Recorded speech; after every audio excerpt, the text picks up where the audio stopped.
Okay, so today we're going to go ahead and go through this particular case. This is tooth number 3. It has been root canal treated. The process here was the tooth was anesthetized, decay was removed, crown was prepared, then we imaged everything. So you can see the access down into the tooth here. We're going to go ahead and move forward, but as you can see, this is a BioCopy. Looking down at the bottom here, we have a BioCopy image here. And just the upper arch, because we're working on the upper. You don't need the buccal scan, you don't need the lower arch. So that tends to speed things along, assuming the tooth is structurally and functionally sound from the standpoint of the shape. We don't need to necessarily go in and redesign everything. We can copy the occlusion. So there's my images. I could have spent a little bit more time working on cleaning up some of these images, getting a little more data from the inside. Not really critical. We've got a decent amount of data on the contact points. The margins seem pretty clear, so we'll go from there. So the computer is going to calculate going forward exactly what we're doing from the standpoint of creating the 3D model. At this point, if you get some data in your modeling that's not quite clear enough, if you're guessing at all, you're better off adding some more images.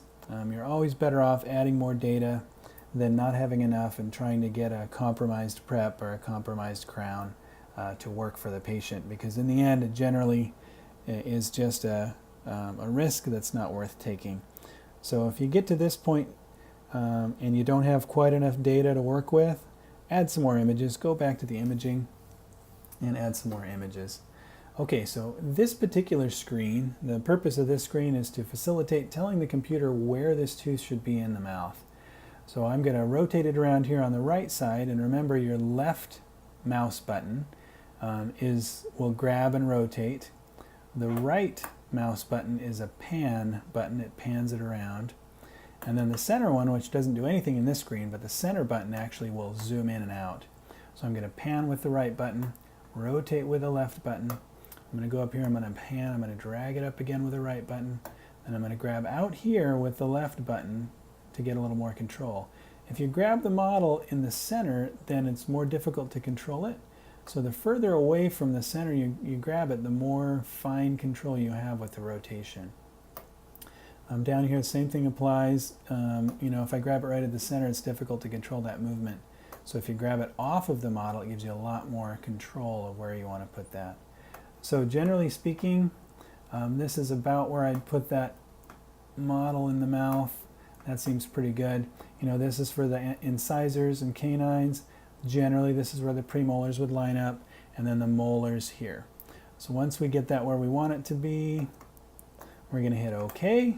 The computer applies that model axis, and then we're going to move to the next step here. All right, so next step is you draw your margin.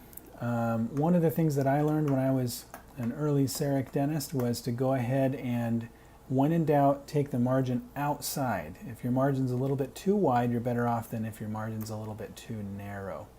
So you'll notice that it defaults to the automatic margin finding mode over here. I almost always marginate in manual mode, and you can either click here to get that into manual, or you can just press the spacebar button. But I'm going to double click to start.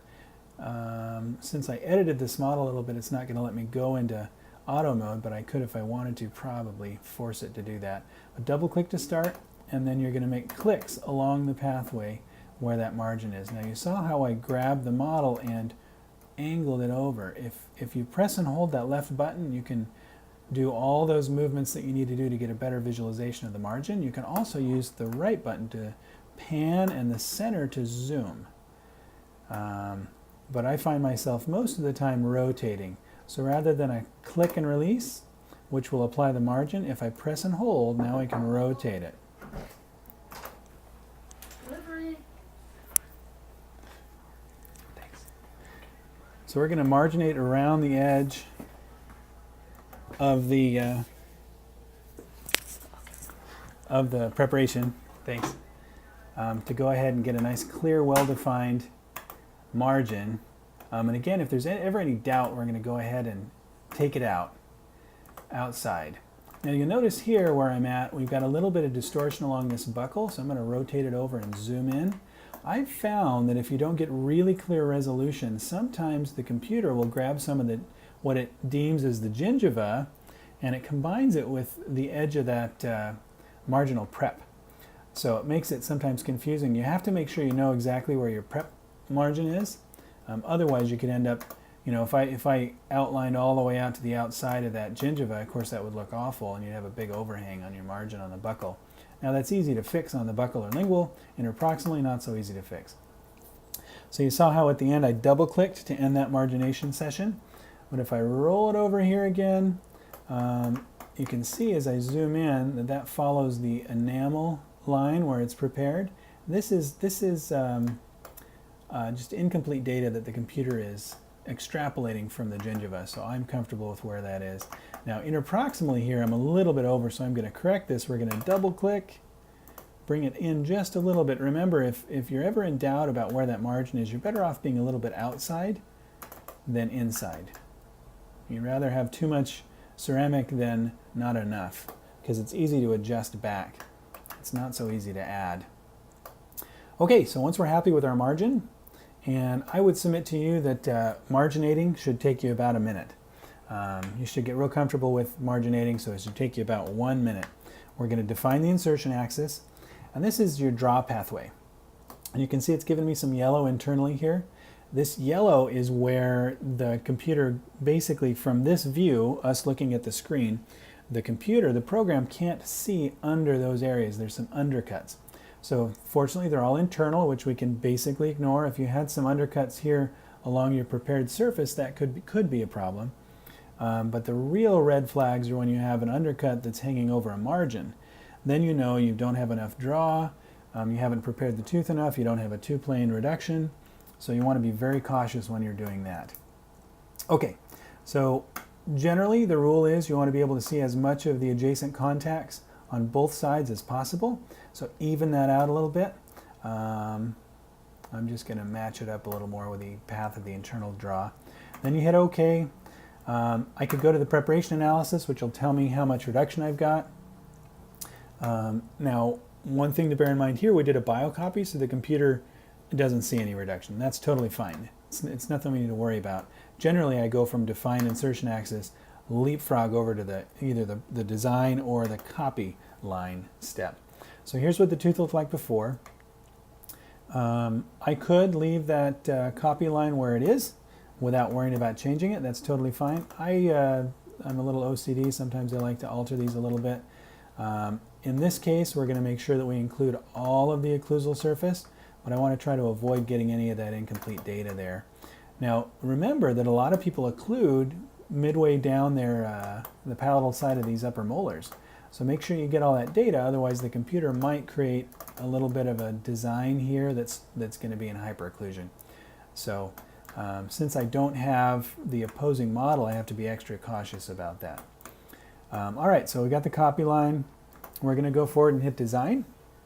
So the computer should replicate everything inside of that copy line, which will give us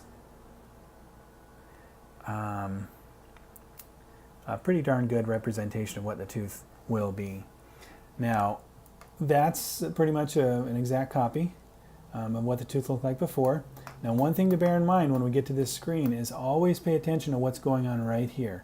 You'll notice that in the last case I designed, I clicked this off. Now it stays off. So if I want to see where those thin spots are, I have to turn it back on. Make sure you click that back on before you move to the next step. So there's a couple of microscopic little thin spots. I'm not too worried about that. Now, one thing I will do, these are really deep grooves, and this is where the carious lesion started. So I'm going to smooth those grooves just a little bit. But at this point, before we do any of that, I always want to double check and make sure that the position of the tooth is right. Of course, this is a BioCopy, so it's going to position it where the other tooth was. If you were doing an individual, biogeneric individual, double check the position of the tooth is right. Before you start doing any editing, you want to always work from big to small. So check the position, make sure the orientation, the angulation is correct before you start doing any other edits. But I am going to go ahead and smooth. So I right-clicked, and that got me this tool wheel. I could also get to the same tools over here. right click, and I'm going to go to the smooth tool. And using that right button, if you hold it down and go up and down, you can change the shape, or the size rather, of that smooth tool. You can also see the strength over here. I drag that down. The strength is at about half. I don't like to normally drag it all the way up or all the way down. Leave it somewhere in the middle. But I'm going to smooth this groove. I'm holding down the left button now, smoothing the groove. And then I'm going to smooth this groove a little bit. I'm going to go in and smooth this really deep groove. I know for one, there's no way that the computer can, or the milling machine can cut down into a groove that deep because the burrs are larger than that. I am going to go ahead and take care of these. Again, I'm just using the smooth tool. I'm just blending. I'm going to use the add tool just to add a little smidge there to cover that thin spot. So once I've got the occlusion where I want it to be, or the occlusal table rather, then we're going to turn off, we're going to trim the model and look at our contacts. So here's our crown design. Contacts, this contact is way too light, so I'm going to add a little bit to it. I've still got my add tool enabled. I'm going to add a little bit over here, and then I don't like to see too much red on my contacts. I like only yellow. So you saw how I switched it over to the smooth tool. Then I'm just going to smooth the red back. I don't like to use the remove tool, excuse me, at this point, because it goes too fast. So I like to use the smooth tool, and I'm just going to tap or drag around until we get that smooth. Now this is gingival contact right here, so I'm not too concerned about that gingival contact. You can see internally we've got a nice part of a core buildup restoration right there. So assuming I'm okay with this design, then that's it. So it's taken me all of about, after the imaging, all of about 5 minutes to design this restoration with BioCopy. It's very fast, very efficient. Now one other thing I'll mention to you is this restoration parameters. I like, depending on what type of a crown or filling or veneer or whatever I'm doing, if I'm doing something with an internal core buildup like that has, I'm going to bring the spacer up to the maximum. The reason for that is when we're placing a big shaft of ceramic material down inside the tooth, you get a whole heck of a lot of hydraulic pressure as you're putting that crown to place. And I've found that the spacer being increased tends to allow that to seat a little bit better. For a standard crown, it's not that big of a deal because you've got, the extra cement can come down and around and escape. But when you've got an internal buildup, that material doesn't necessarily move as quickly. So I turn the spacer up, leave everything else the way it is. Depending on what your materials are, you may change these, and that's a discussion for another day. But generally speaking, we want to leave as much thickness as possible, radially and occlusally. All these contact strengths, these are all dependent on your, how well you've edited it. So it may propose this initially, but once you edit it, all these go out the window. Occlusal milling offset, we know that this is something that happens after the machine makes it. So depending on how thick it is, you may actually get a restoration that's too thin if you leave this number too high. So let's say I've got a restoration where the ceramic measured in the design process is 1.2 millimeters. But if my offset is 500 microns, which is a half a millimeter, now my effective actual thickness is not 1.2 anymore, it's 1.2 minus the half a millimeter. So now you're down to 0.7 millimeters of thickness. And this is not something that expresses until it's proposed in the milling preview. So be very cautious what your spacer is, what your offset is, and watch these two right here. And make sure you get with the manufacturer from the standpoint of what the minimal thickness recommendations for any of the materials are. So all I did was drag that spacer up. Again, with an internal buildup like that, it's really critical that we allow a little more space, and we're not talking about a huge amount. It's going to calculate again. I'll probably get a couple little blue spots here once it finishes thinking. Yep. Now, I know that my minimal thickness occlusal and radial is above the minimum parameter for this material. If I'm using Emax, I can go to 1 millimeter and 0.5. So this is fine. I'm going to leave those little blue spots there. Next step would be the milling preview. This one is set on Celtra Duo. I like to use Emax a little more than I like to use Celtra, but Celtra is a nice material. It polishes really nicely.